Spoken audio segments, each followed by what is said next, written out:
The winter of 1863 arrived early at Elmira, New York. The Chemung River ran cold and gray through the valley, and the land along its southern bank had already begun to freeze when the first Union Guards walked the perimeter of what would become one of the most lethal prisoner-of-war camps in American history. The barracks were incomplete. The drainage had never been finished. The men who would be confined here, Confederate soldiers captured in the campaigns of the Eastern and Western theaters, had not yet arrived. But the conditions that would kill more than a quarter of them were already in place, built into the ground itself, written into the budget decisions made in Washington that summer, and quietly understood by at least some of the men who designed the camp and said nothing about what they knew. What happened at Elmira between 1864 and 1865 has never been fully absorbed into the American account of its own war.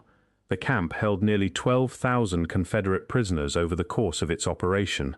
More than 2,700 of them died there.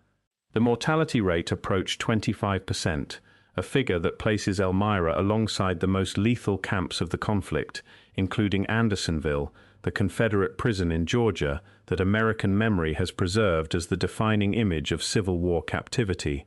Andersonville is remembered, Elmira is not. The reasons for that asymmetry are not accidental. They are institutional, political, and in some respects still operative today. What the ground along the Chemung River holds, and what the men who survived Elmira recorded before those accounts were absorbed into the larger and more convenient narrative of Union victory, is the subject of what follows. If you're enjoying this story so far, don't forget to hit the like button and subscribe. Drop a comment telling me where in the world you're watching from. I love hearing from you. The site chosen for the prison was a former military training ground called Barracks No. 3, situated on a low-lying floodplain beside the Chemung River. The location had been used to muster and train Union recruits earlier in the war, and the wooden structures already standing there were considered adequate for that temporary purpose. When the War Department designated it as a prisoner-of-war facility in the spring of 1864, the infrastructure was designed for a fraction of the population it would eventually hold. The barracks could accommodate, under reasonable conditions, perhaps 5,000 men. The first prisoner transport arrived in July of 1864, moving men captured during the spring and summer campaigns in Virginia and the Western Theater northward by rail. By August, the camp held nearly 10,000. The overflow lived in tents on ground that flooded regularly, ground that sat only a few feet above the river's water table, ground that had no functioning drainage because the system designed for the camp had never been completed before the prisoners began arriving. The geography of the site made the problem structural from the beginning. Elmira sits in a basin where the Chemung and its tributary streams converge, and the land beside the river holds water the way a bowl holds water. Runoff from the surrounding hillsides moved toward the camp's lowest point. When the drainage backed up, there was nowhere for it to go. The men who selected the site in the spring of 1864 were not ignorant of this. The topography was visible to anyone who walked the ground before the first prisoner stepped off a rail car. The decision to proceed with the site and to begin filling it with prisoners before the infrastructure was ready was not a logistical accident arising from the chaos of wartime administration. It was a decision made under conditions where the decision-makers could see what the ground would do when it rained, and proceeded regardless. Colonel William Hoffman was the Commissary General of Prisoners for the Union Army. He held oversight authority over all federal prisoner-of-war facilities operating during the conflict. He had access to the inspection reports filed from Elmira throughout the summer and fall of 1864. Those reports described the flooded ground, the inadequate barracks, the open sewage pond forming in the camp's low center when the drainage failed, the contaminated water supply, the clothing shortages becoming acute as the upstate New York winter approached. Hoffman read those reports. His correspondence with the camp's commandant, Lieutenant Colonel Benjamin Tracy, is preserved in the National Archives and confirms that conditions at Elmira were known to the administrative chain above the camp level. What the correspondence also reveals is that Hoffman was operating under a War Department directive to minimize expenditure on Confederate prisoners, a directive that emerged not from administrative necessity but from deliberate policy. The Union government in 1864 was making a calculated judgment about what it was willing to spend to keep captured enemy soldiers alive through a northern winter. At Elmira, that judgment came in under what survival required. The sewage pond is the detail that appears most consistently in the accounts of men who survived and wrote about their captivity afterward. It formed when the drainage channel connecting the camp's waste system to the Chemung River became blocked, filling a low depression at the center of the barracks area with standing water contaminated by the latrines of nearly 10,000 men living in close quarters through a hot summer. The pond was visible from the camp's observation platforms. It was described in inspection reports sent through official channels. It was measured by camp personnel. At its largest, it covered several acres of the camp's interior ground. Men whose barracks sat adjacent to it slept within feet of standing sewage through the hottest months of 1864 and into the autumn. The medical reports from Elmira's camp hospital document what followed in the flat language of military medicine. Typhoid fever, dysentery, and scurvy moved through the prisoner population at rates the camp's medical staff recorded, with the precision of men who understood exactly what they were witnessing and had no administrative authority to change the conditions producing it. Surgeon Eugene Sanger was the camp's chief medical officer for most of its operational period. Beginning in late summer of 1864, Sanger filed a series of reports to the War Department that constituted, taken in sequence, a precise and documented account of the conditions under which prisoners at Elmira were being held, and of the medical consequences those conditions were producing. He described the sewage pond without euphemism. He recorded the caloric inadequacy of the issued rations, which fell below what was required to sustain men in an unheated environment as the temperature dropped through the autumn months. He documented the rate at which disease was spreading through the barracks and the insufficiency of the medical resources available to treat it. His language was measured, as military surgeons wrote in measured language to superiors who expected clinical detachment from official reports. But the conclusion his accumulating data supported was not ambiguous. Men were dying at Elmira at a rate the evidence predicted would continue unless the material conditions of the camp were changed. The conditions could be changed. The resources required to change them were not beyond the administrative capacity of a federal government conducting a war of the scale the Union was then fighting. They required a decision to spend money on Confederate prisoners that the War Department had decided not to spend. The decision was not reversed. Sanger was eventually relieved of his position. The official record of his removal offers no reason beyond an administrative framing. What his removal followed, in terms of his documented professional conduct, was a sustained effort to put the medical reality of Elmira into the formal record through every channel available to him. The men who survived Elmira did not fall silent after the armistice. Several of them wrote accounts of their captivity that were published in Confederate veterans' journals and in regional newspapers across the South in the years and decades following the war. Anthony Keiley, a Virginia lawyer imprisoned at Elmira in 1864, published a memoir titled In Vinculis in 1866. The title translates as In Chains. Keiley's account described the physical conditions of the camp in detail that aligned closely with the medical and inspection reports filed through official channels during the camp's operation. He documented the pond, the ration levels, the overcrowding, the mortality rate among men he had known by name. His book was reviewed in Southern newspapers. The Northern press did not engage with it seriously.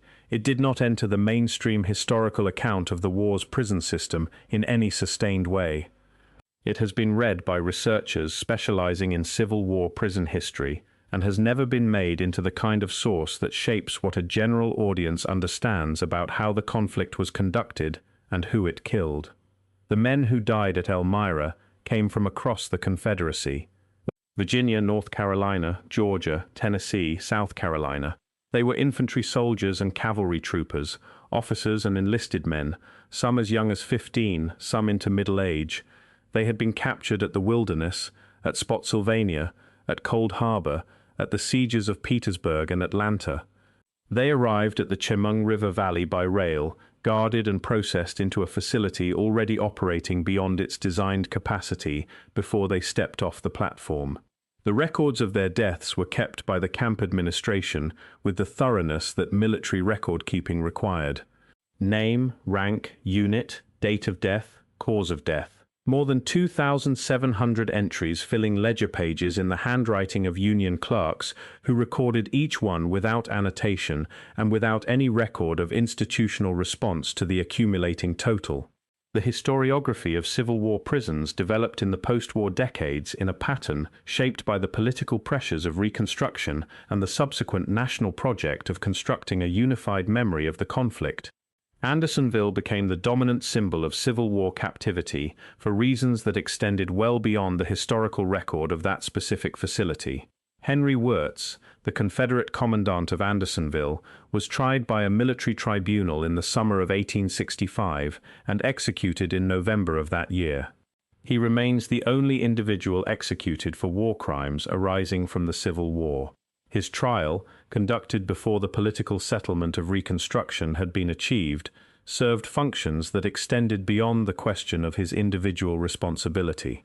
The conviction of Wirtz and the elevation of Andersonville into the defining image of prisoner of war suffering in the American conflict worked together to establish a moral accounting of the war's cruelties that placed their full weight on one side. The Union prison system, examined against that framework, appeared by contrast as something less categorical, less systematic, less subject to accountability. The mortality rate at Andersonville was approximately 29%. At Elmira, it was approximately 25%. The conditions at each camp were shaped by different logistical realities, different geographies, different points in the war's supply chain. Direct comparison requires precision rather than simple equivalence. But the proximity of those numbers is not something the standard American account of Civil War prisons has integrated into the story it tells, because integrating it plainly would require acknowledging that the federal system produced outcomes comparable, in their mortality rate, to the system that produced the only war crimes conviction of the entire conflict. That acknowledgement has not been made in any prominent institutional forum. The records that would support it are in the National Archives, in the same building that holds the Wirtz trial transcripts. They have been there since the war ended. If you're hooked on this story, make sure to subscribe and turn on notifications so you never miss an upload. Your support means everything and helps me bring you more emotional stories like this one. The men buried at Elmira lie in Woodlawn National Cemetery, a federal burial ground established adjacent to the campsite in 1864 to receive the dead as they accumulated. The cemetery holds 2,963 graves, each marked with a white federal headstone identical in form to the markers used in Union cemeteries across the country. Woodlawn is administered by the Department of Veterans Affairs, and the Confederate dead interred there fall under the same federal care as Union veterans buried in the same ground. The graves are maintained. The site is accessible to visitors. It does not draw the volume of visitors that Andersonville draws in a given year. There is no national monument at the campsite itself comparable to the Andersonville National Historic Site, which was established by Congress in 1970 and has been interpreted and resourced by the National Park Service in the decades since. The Andersonville site includes a National Prisoner of War Museum that opened in 1998. The museum's mandate, as stated in its enabling legislation, is to honor American prisoners of war across all conflicts. It is located at the site of a Confederate prison. The institutional decision to place the National Memorial to Prisoner of War Experience at the site most associated with Confederate atrocity reflects a pattern of historical selection that has shaped what the country's commemorative infrastructure preserves and what it allows to remain in the archive without interpretation. John Henry Winder was the Confederate Commissary General of Prisoners, holding a position roughly analogous to Hoffman's on the Union side. His name appears consistently in the historical literature on Civil War prisons as the architect of the Confederate system's failures. He died in February of 1865, before the war ended, and before any tribunal could formally examine his conduct. William Hoffman lived until 1884. He was never formally investigated for the conditions at Elmira or at any other Union facility under his authority. He held his rank and drew his pension. His correspondence about Elmira sits in the National Archives, accessible to any researcher who requests the relevant files. It has not produced anything resembling the scrutiny the Confederate system received at the hands of the post-war military tribunals, because those tribunals were Union institutions, constituted by a federal government not structured to examine its own conduct through the same mechanism it applied to the conduct of the enemy it had defeated. The observation platforms above Elmira's perimeter represent one of the details that surface in the survivor record and tend to disappear from the institutional one. At some point during the camp's operation, the civilian population of Elmira discovered it was possible to observe the Confederate prisoners from elevated positions adjacent to the compound. Accounts describe civilians paying small admission fees to climb these structures and look down into the camp interior. The pond was visible from that height, the barracks rows were visible, the men confined within them were visible. Those accounts appear in survivor memoirs and in contemporaneous newspaper descriptions from the region. They do not appear in the camp's official administrative record as a matter requiring attention. What they establish, taken together, is that the conditions at Elmira were not concealed from outside view. The surrounding city knew what the camp contained.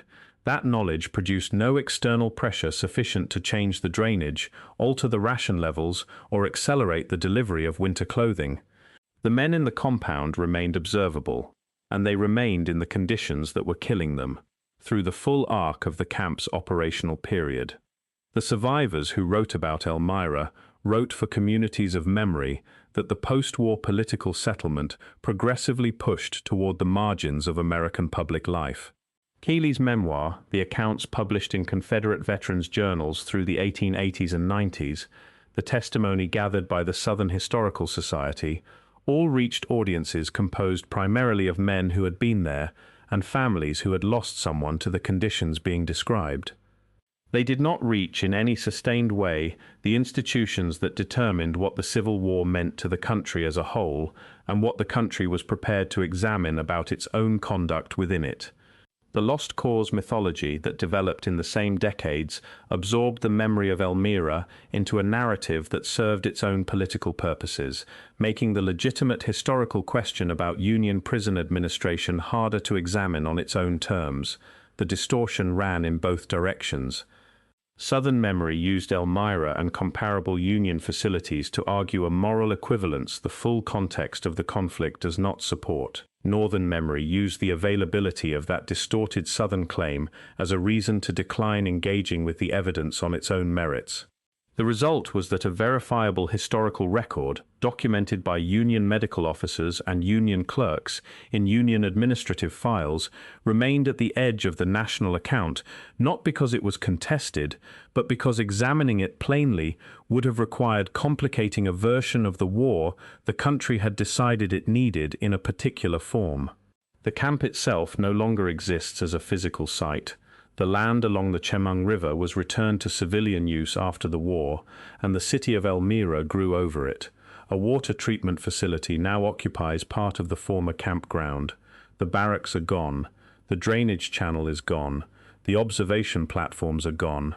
The sewage pond has long since been absorbed into the managed landscape of a municipal water system. What remains is the cemetery, the federal headstones in their rows above the valley, and the records in the archives that have been accessible since the 1860s and have not been made into the history most Americans carry of what their war cost and who paid that cost. The absence of the physical site makes it easier for the absence from the historical account to persist. There is nothing at Elmira that forces the question the documents would force if they were placed in front of a general audience and given the interpretive weight that comparable documentation at Andersonville has received for more than a century. The gap between what the documents contain and what the national memory holds is not a geological mystery. The evidence has been present since the war ended. What is absent is the institutional decision to place that evidence at the center of the story rather than at its edge. That absence is itself a historical fact, a choice made across generations by institutions with interests in particular versions of the past. The National Archives holds the inspection reports, the medical correspondence, the mortality ledgers, the commissary directives.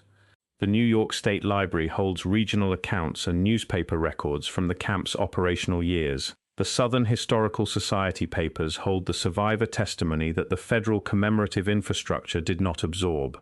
Woodlawn National Cemetery holds the dead. Consider what that arrangement requires of the historical record.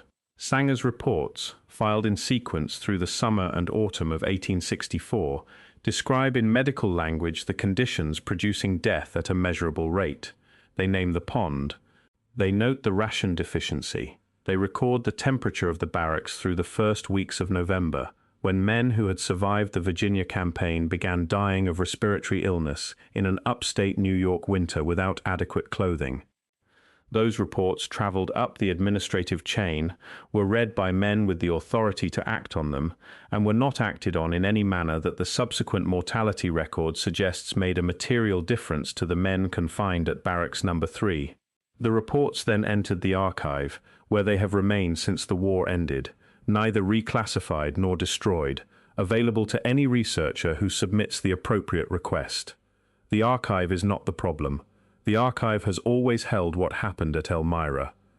The problem is what the country has chosen to build around those documents and what it has chosen to leave standing without examination on either side of them. The pattern that shaped Elmira's place in public memory was not constructed in a single decision. It accumulated across decades, through the choices of newspapers that covered the Wirtz trial at length and gave Keiley's memoir a paragraph, through the choices of textbook editors who reproduced the Andersonville photographs and left no comparable visual record of the Chemung River Valley in the winter of 1864 to 1865, through the choices of federal agencies whose commemorative infrastructure was built on ground that told one side of the prison camp story and left the other to regional historians and veterans' journals with diminishing readership.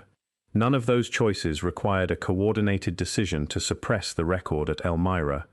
They required only that the record at Andersonville be more useful to the post-war political settlement than the record at Elmira, and that each successive generation of institutional decisions find it easier to continue in that direction than to change it.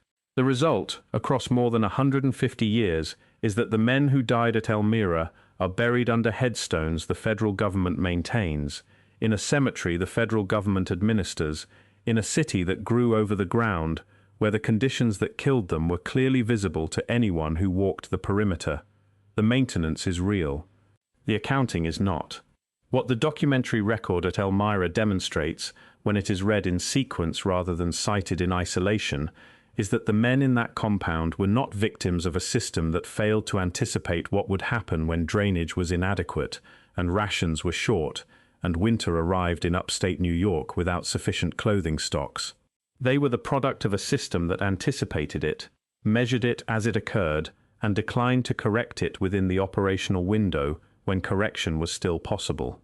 Sanger's reports document a rate of deterioration that was legible in real time to anyone reading the numbers as they accumulated. The pond was not a surprise. The mortality rate through the winter of 1864 to 1865 was not a surprise.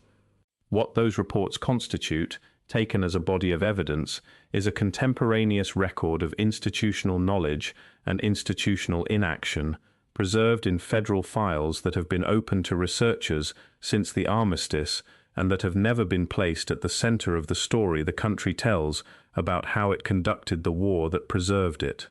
That is the weight the Chemung River Valley still carries, not the weight of a lost record or a destroyed site, but the weight of a record that was kept, that has survived intact, and that the commemorative architecture of American public memory has not yet found a reason sufficient to absorb. The river does not ask for explanation. The headstones do not ask for acknowledgement. The files in the National Archives do not announce what they contain, but they hold it.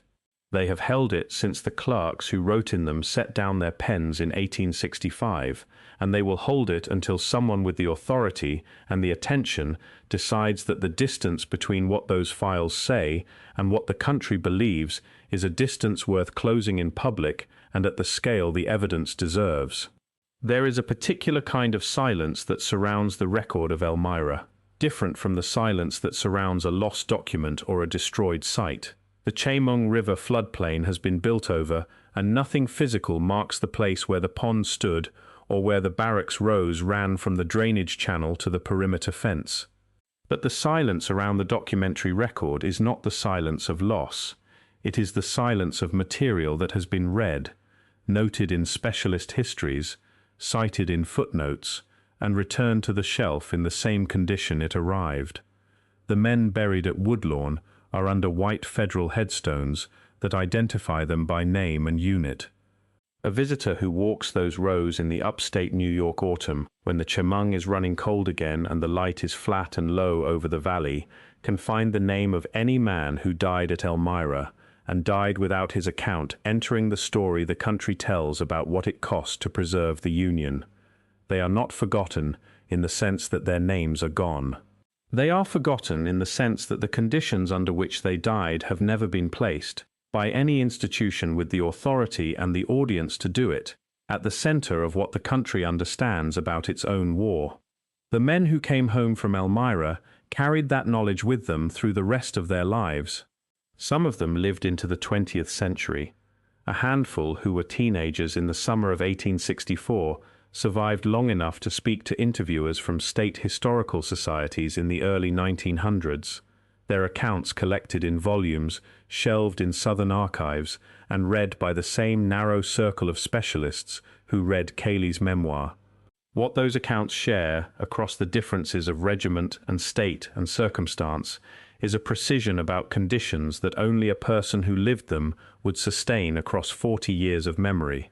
The pond, the cold, the specific and documented inadequacy of the rations through the months when the inspection reports said the same thing to an administration that chose not to change what it could have changed.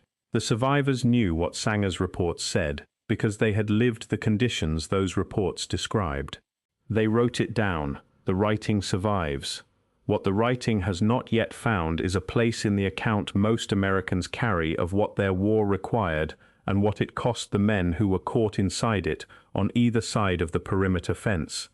The Chemung River still runs cold through the upstate New York winter, past the ground where the barracks stood and the pond sat in the August heat of 1864, while Surgeon Sanger's reports made their way to Washington, and the men who read them decided what the response would cost. The records are still there. They have not been reclassified. They have not been altered. They are waiting, the way the copper pits waited, and the submerged bones waited, for the account that the evidence supports to be told in a forum large enough to hold it. The men who died at Elmira waited too. Some of them for months, in the winter cold beside the river, in the knowledge that the pond was still there, and the rations were still short, and the reports had gone forward, and nothing had changed. They are in the ground now, under white federal headstones, in a cemetery that is maintained and accessible and not, in any institutional sense, adequately explained. Thank you so much for watching until the end. If you loved this story, check out the other videos on your screen now. I think you'll really enjoy them. And don't forget to subscribe if you haven't already. See you in the next story.